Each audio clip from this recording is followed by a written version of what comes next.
Stepmom said I'm not her real kid and really treats stepbrother like Prince. Now Dad finally sees it all. Hello everyone. Before we start today's video, I need your help. We've noticed that the channel is losing traction, and subscribing is one of the best ways you can help us. It's simple, free, and allows us to keep bringing you great content. Your support means everything to us. Let's keep this channel growing together. Thank you very much. Now let's begin the video. I am 16 years old and my name is Emily. My life took a sharp turn about 2 years ago when my dad, Mark, remarried. Let's call my stepmom Lisa.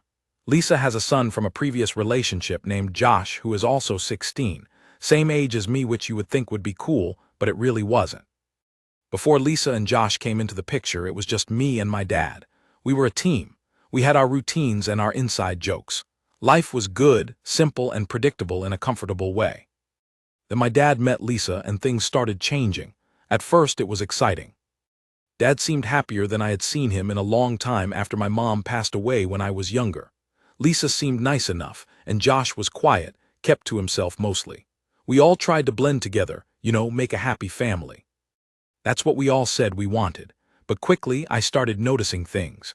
Subtle things at first, then not so subtle at all. It was like living in two different houses under one roof.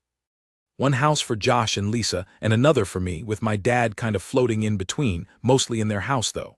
It started with little things around the house. Chores, for example. I always had chores, always have. It's normal, right? Help out around the house. But suddenly it seemed like I had more chores and Josh had less. Or if we had the same chore, mine would be harder, messier, less fun. Like I would get stuck cleaning the bathrooms every week, scrubbing toilets and sinks, while Josh got to mow the lawn, which he actually seemed to enjoy, blasting music on his headphones while he pushed the mower around. I know mowing the lawn is still a chore, but compared to scrubbing toilets, come on. Then there was the food. Lisa is a good cook, I will give her that, but she definitely had her favorites, Josh's favorites to be exact. If Josh liked something, we had it all the time. If I mentioned something I liked, it was like she didn't even hear me. Like, I love lasagna, always have. My mom used to make amazing lasagna. So one night I casually mentioned to Lisa that I was really in the mood for lasagna. She smiled, nodded, and then the next night we had Josh's favorite tacos again. We had tacos like 3 times a week. Josh loved tacos. I like tacos too, don't get me wrong, but 3 times a week. It was a bit much. And no lasagna. It wasn't just chores and food. It was everything. Attention, for example. If Josh needed something, Lisa was right there, bam, problem solved. If I needed something, it was always, oh, later, or can you do it yourself? One time my bike tire went flat. I asked my dad if he could help me fix it. He was busy with something with Josh. I don't even remember what, probably playing video games or something, but he said, sure, later, honey. Later turned into the next day, and the next day, and then Lisa chimed in, oh, Emily is so capable. She can probably figure it out herself, right? So I ended up watching YouTube videos and fixing my bike tire myself. It's not that I couldn't do it, but it would have been nice to have my dad help me, like he used to. But Josh, oh, if Josh even hinted at needing help with anything, Dad and Lisa would both jump up to assist. And birthdays, oh my gosh, birthdays. Josh's birthday is in June. Mine is in July, so pretty close together. For Josh's birthday, Lisa threw this huge party. Like balloons everywhere, a bounce house in the backyard, tons of his friends, a fancy cake, piles of presents. It was a big deal. Then came my birthday, a week later. We had cake, a store-bought cake, just the 4 of us. No friends, no party, no bounce house. My present was a gift card to a clothing store, which okay, gift cards are fine, I guess. But compared to Josh's birthday extravaganza, it felt like I didn't matter as much. I tried talking to my dad about it, multiple times. I would bring up little things like the chores or the food or the birthday thing. But he would always brush it off. He would say things like, oh honey, you're just being sensitive, or Lisa is just trying to make everyone feel comfortable, or you're imagining things, he just didn't see it. Or maybe he did see it, but he didn't want to admit it. I don't know, but it was frustrating, so frustrating. It felt like I was living in a different reality than him. I was seeing this clear favoritism, this obvious difference in how Lisa treated Josh and me, and he was acting like everything was fine, normal, even great. One evening it all came to a head. It was a Tuesday, I remember, because Tuesdays are usually taco night, thanks to Josh. But this Tuesday Lisa had made spaghetti, which was a nice change actually. I was setting the table, and Josh was in the living room playing video games as usual. Lisa was in the kitchen, putting the spaghetti on the plates. My dad was still at work. He usually got home around 6:30. I put out the plates, the forks, the napkins. Then I went to get the glasses for water. We kept the glasses in a cabinet above the microwave. I reached up, grabbed a glass, and as I was turning around, I bumped into the microwave door, which was slightly ajar. Not hard, just a little bump. But the door swung open wider, and a plate that was inside the microwave, warming up I guess, slid off the edge and crashed to the floor, shattered into a million pieces. It was one of Lisa's nice plates. I knew it instantly. She had this set of fancy china that she only used on special occasions. And this plate, this broken plate, was definitely one of them. Oh no, I thought, this is not good. Just then Lisa came into the dining room carrying a steaming plate of spaghetti. She saw the broken plate on the floor. Her eyes widened. She put the spaghetti down on the table, maybe a little too hard, because some sauce splashed over the edge. "What happened here?" she asked, her voice tight. I bumped into the microwave," I said, my voice shaky. "The door was open a little and I just bumped it and the plate fell out. I'm so sorry, Lisa, I didn't mean to." She just stared at the broken pieces on the floor. Then she looked at me. Her eyes were cold. "You broke my plate," she said, slowly, each word distinct. "This was from my good china set. Do you know how expensive these are?" "I know, Lisa," I said again. "I'm really sorry. It was an accident. I'll clean it up." She didn't say anything. She just kept staring at the broken plate, then at me, then back at the plate. It was silent for a moment, except for the hum of the refrigerator. Then Josh wandered into the dining room, drawn by the sound of the plate breaking, probably. "What's going on?" he asked, looking around. "Oh, cool, spaghetti." He saw the broken plate too. He looked at it, then at me, then at his mom. Lisa pointed at the broken pieces on the floor. "Emily broke one of my good plates," she said to Josh. "Just being clumsy, I guess." I flinched at that. Clumsy? Was that really necessary? It was an accident. Anyone could have bumped into the microwave door. But the way she said it, it felt like she was blaming me, like I had done it on purpose. Josh looked at me, a smirk playing on his lips. "Oops, Emily," he said. Butterfingers. I glared at him. He knew exactly what he was doing. He loved it when I got in trouble with his mom. It made him feel superior somehow. Lisa sighed dramatically. "Well, I guess accidents happen," she said, but her voice still sounded cold and annoyed. "Just clean it up, Emily. Be careful, don't cut yourself. And try not to break anything else, okay?" "Okay," I mumbled, feeling my cheeks flush. I started picking up the bigger pieces of the broken plate, trying to be careful of the sharp edges. My hands were shaking a little. I could feel Lisa watching me, her eyes like ice. Josh was still smirking, leaning against the doorway, enjoying my misery. Just then my dad walked in. He came in through the garage door like he always did. He walked into the kitchen, then into the dining room. He stopped when he saw the broken plate on the floor and the tension in the room. "What's going on here?" he asked, looking from Lisa to me to Josh. "What happened?" Lisa immediately launched into her version of the story. "Mark, darling," she said in her sweetest voice, "Emily just broke one of my good china plates. She was being clumsy and bumped into the microwave. It's just an accident, of course, but, well, you know how much I love my china."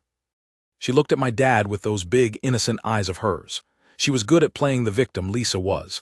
My dad looked at me, his eyebrows raised. "Emily, what happened?" he asked me, his voice neutral, but I could sense a hint of disappointment. Was he already believing Lisa's version? I tried to explain, to tell him what really happened. "Dad," I said, "it was an accident. I was just getting glasses and I bumped the microwave door and the plate fell out. I didn't mean to break it." But Lisa cut me off. "See, Mark," she said, "she admits it, she was being clumsy. I just wish she would be more careful, that's all. These plates are irreplaceable." My dad looked at me again, then at Lisa, then back at me. He sighed. "Well, Emily," he said, "you need to be more careful. Lisa is right, those plates are special. Just clean it up and be more mindful next time, okay?" That was it. That was all he said. He didn't even ask me if I was okay. He didn't ask Lisa if she was overreacting. He just took her side automatically. Again, just like always. Something inside me snapped. I had been holding it in for so long, all the little injustices, all the subtle favoritism, all the times I felt like I was second best, or even worse, invisible. And this broken plate was the final straw. It wasn't about the plate, it was about everything. I stood up from where I was kneeling, holding the broken pieces of china in my hands. I looked at my dad, then at Lisa, then at Josh, who was still smirking. And then I just lost it. No, Dad, I yelled, my voice cracking. It's not about the plate, it's never about the plate, it's about everything. She always does this. She always blames me, she always takes his side. She treats him like a prince and me like I'm nothing. I was crying now, tears streaming down my face. I didn't care. I was done holding it in. I was done being the good girl, the quiet girl, the invisible girl. What are you talking about? Lisa said, her voice sharp. Don't be ridiculous, Emily. I treat you both the same. Oh, really? I shouted back at her. Really? Is that why Josh gets to play video games all day while I do all the chores? Is that why he gets a huge birthday party and I get a gift card? Is that why you always make his favorite food and never mine? Is that why you always believe him and never me? I was pointing at Josh now, then back at Lisa. My hands were shaking and I almost dropped the broken plate pieces. My dad was just standing there, frozen, his mouth slightly open. He had never seen me like this before. I was usually so quiet, so easygoing. Emily, stop it, Lisa said, her voice rising. You're being hysterical, you're making a scene over nothing. No, I'm not, I screamed. It's not nothing, you hate me. You don't want me here, you wish I wasn't here, you said it yourself. You said I'm not your real kid. Silence, complete silence. You could hear a pin drop. Even Josh stopped smirking. He looked shocked. Lisa's face went white. My dad, he just stared at me, his eyes wide with disbelief. What did you say? My dad asked, his voice barely a whisper. Emily, what did you just say? I repeated it louder this time so there was no mistaking it. She said it, Dad. Lisa said I'm not her real kid. She said it to me last week when we were arguing about something stupid, I don't even remember what. But she said it. She said you're not my real kid, so don't tell me what to do, and she meant it. More silence. Lisa still hadn't said anything. She just stood there, pale and stiff. Josh was looking at his feet, shifting uncomfortably. My dad, he looked from me to Lisa, then back to me. His face was changing. The disbelief was fading, replaced by something else. Something like understanding, and maybe anger. Lisa, is this true? My dad asked, his voice low and dangerous. Did you say that to Emily? Lisa finally spoke. Her voice was weak, barely audible. Mark, it's not like that. It was just in the heat of the moment we were arguing and... But my dad cut her off. Did you say it? He asked again, his voice sharper this time. Yes or no, Lisa? Did you tell my daughter that she's not your real kid? Lisa hesitated for a moment, then she mumbled, yes. But... That's all I needed to hear. That's all my dad needed to hear. I saw his face harden. I saw his jaw clench. And I knew in that moment that things were about to change, for real. He turned to me, his eyes softer now, filled with regret and apology, maybe both. Emily, he said gently, go to your room. I need to talk to Lisa. I nodded, tears still streaming down my face. I carefully put the broken pieces of plate on the table, and then I turned and walked out of the dining room and out of the kitchen and down the hallway to my bedroom. I closed the door behind me, and I leaned against it, listening. I could hear my dad's voice, low and firm. I couldn't make out the words, but I could hear the tone.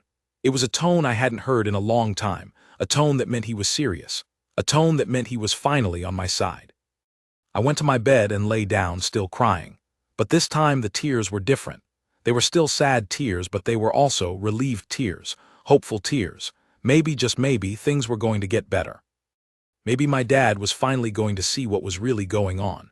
Maybe he was finally going to stand up for me. I didn't know what was going to happen next. But for the first time in a long time, I felt a tiny spark of hope. A tiny spark that maybe, just maybe, I wasn't invisible after all. I stayed in my room for a long time. I could hear muffled voices from downstairs, my dad's voice and Lisa's voice, sometimes raised, sometimes quiet. Josh's voice I didn't hear. I guess he had retreated to his video games or wherever he went to escape reality.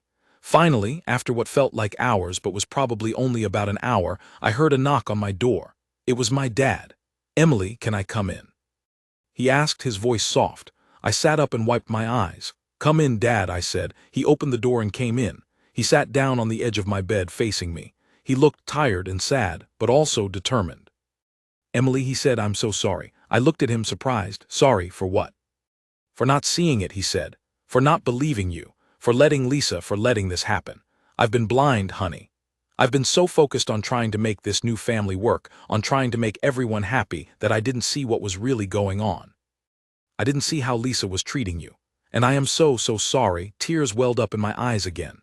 Dad, I whispered. He reached out and took my hand. I love you, Emily, he said. You know that, right? You're my daughter. You're my only daughter. And you are the most important person in my life. I should have been protecting you, I should have been listening to you, and I failed. He squeezed my hand, but I promise you, he said, his voice firm now, things are going to change. I talked to Lisa.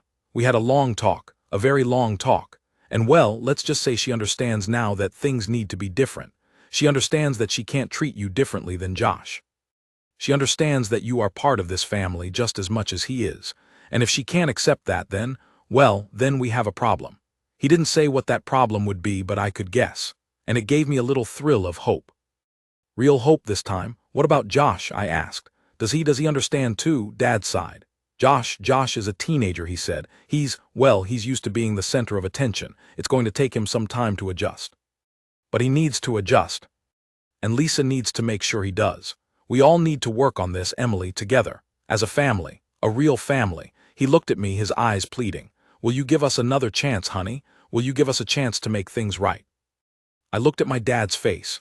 I saw the sincerity in his eyes. I saw the regret and the determination and the love. And I knew deep down that he meant it. He really did want to make things better. For me. For us. Yes, Dad, I said, my voice stronger now. Yes, I will. I'll give you another chance. I'll give us another chance. He smiled, a real smile, the first genuine smile I had seen from him in a long time. Thank you, Emily, he said. Thank you. That means the world to me. He hugged me then, a tight, warm hug. It felt good. It felt like things were finally starting to shift, like the storm clouds were beginning to break and a little bit of sunshine was peeking through. It wasn't going to be easy, I knew that. Changing years of ingrained behavior, of subtle favoritism, of feeling like an outsider, it wasn't going to happen overnight. But for the first time in a long time, I felt like I had a chance. A chance to be seen, to be heard, to be valued. A chance to finally be part of a real family. We went downstairs together. My dad and I, Lisa and Josh, were in the living room. Lisa looked up when we came in. Her eyes were red, like she had been crying. Josh was still playing video games, but he glanced up at us too, then quickly looked back at the screen. Lisa stood up. Emily, she said, her voice still a little shaky. I want to apologize for what I said, for everything. I know I haven't been fair to you. I know I've favored Josh. It wasn't right, and I'm going to try to do better. I really am. She looked at me, her eyes pleading too, just like my dad's had been. I looked back at her. I didn't say anything for a moment. It was hard to just forgive and forget after everything. But I also saw a glimmer of sincerity in her eyes. Maybe she really did want to change. Maybe my dad's long talk had actually gotten through to her. Okay, Lisa, I said finally. Okay, I accept your apology. But it's going to take more than words, you know? It's going to take actions. It's going to take showing me that you mean it. I know, Emily, she said, nodding, I know. And I will, I promise. We stood there for a moment just looking at each other. It was awkward and tense, but also hopeful, like we were on the verge of something new, something better. Josh still hadn't said anything. He was still glued to his video game screen. But I noticed, out of the corner of my eye, that he had paused the game. Maybe he was listening after all. Maybe, just maybe, he was starting to understand too. The spaghetti was probably cold by now. But somehow it didn't matter anymore. We were all together in the same room, talking, listening, trying to understand each other. It was a start. A small start, but a start nonetheless. And for the first time in a long time, I felt like maybe, just maybe, we could actually become a real family. A family where everyone was seen and heard and valued. A family where everyone belonged. Update 1. The response to my original post was incredible. Thank you all so much for your support and kind words. I honestly didn't expect so many people to read my story, let alone comment. It really helped me feel less alone in all of this. A lot of you asked for an update, so here it is. Things have actually been surprisingly good since that night. It's not perfect, not by a long shot, but it's definitely better. Lisa has been making a real effort to be fairer. It's like a switch flipped in her brain or something. She's still not perfect. She still slips up sometimes, but she catches herself now and she corrects it. Like the other day, she was making dinner, and she automatically started making Josh's favorite chicken nuggets. But then she stopped and said, "Oh wait, Emily, what do you want for dinner?" And she actually listened to my answer. We ended up having pasta, which was great. Small thing, I know, but it meant a lot. The chores are more balanced now too. Josh actually has to do some real chores now, not just lawn mowing. He even had to clean the bathroom last week, which I may have enjoyed just a little bit too much. He grumbled about it, of course, but Lisa stood her ground. She said, everyone in this house needs to contribute, not just Emily. So progress. And my dad, oh my dad has been amazing. He's been so much more attentive, so much more involved. He actually listens to me now, really listens when I talk about things. He asks me about my day, about my friends, about school. He even helped me fix my bike tire again, properly this time, with all the right tools and everything. It was just like old times, just me and him, working together, laughing, joking around. It was wonderful. Josh is still Josh. He's still a bit sulky and entitled, and he still gets away with more than I do sometimes, but even he seems to be changing a little bit. He's not as openly hostile to me as he used to be. He actually said hi to me in the hallway the other day, without being sarcastic. Baby steps, right? The biggest change, though, is in my relationship with Lisa. It's still a work in progress, and we're definitely not best friends or anything, but it's civil now. And sometimes even nice. We've had a few actual conversations, not just about chores or food, but about stuff. School, friends, hobbies. She actually asked me about my art class, which I was really surprised about. And she seemed genuinely interested. She even complimented one of my drawings. It was weird, but in a good way. So yeah, things are better, much better. It's not a fairy tale ending, and we still have a long way to go, but we're moving in the right direction. We're actually starting to function like a real family, a family that cares about each other, a family that supports each other, a family that belongs together. And that's more than I could have hoped for a few weeks ago. Thank you again to everyone who commented and offered advice. It really did make a difference. I feel like I have a voice now, and I'm not afraid to use it. And that's all thanks to you, Reddit. You guys are the best.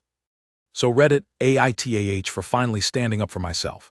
I don't think so, but let me know what you think. Thank you for watching. If you haven't subscribed yet, please do so and hit the notification bell to stay updated with more shocking real-life stories happening around you.